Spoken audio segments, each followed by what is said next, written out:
Hey Internet, welcome to Thermodynamics tutorial. This is a made-up question not found in your textbooks.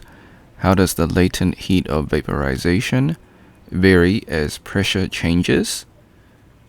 Yes, HFG, latent heat of vaporization, decreases with increasing pressure and becomes zero at the critical pressure. The in-depth explanation is the same as the summary. Now before we leave, I highly recommend that you save this video onto your PC just in case this video or channel gets taken down. While I follow all copyright laws, sometimes things happen.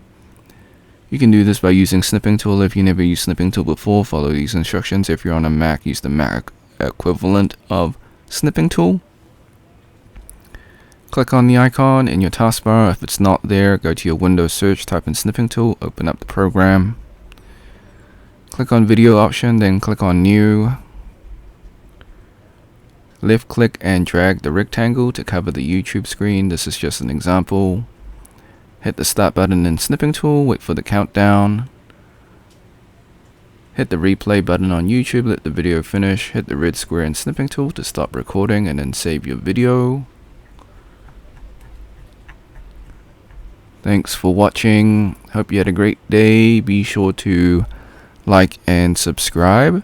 Share with your friends because this is a made-up question, so they probably won't be able to find it. If you got questions or comments, leave it in the comment section. I'll get back to you as soon as possible. If you want to support me, become a member or drop a super thanks. Until next time, see ya.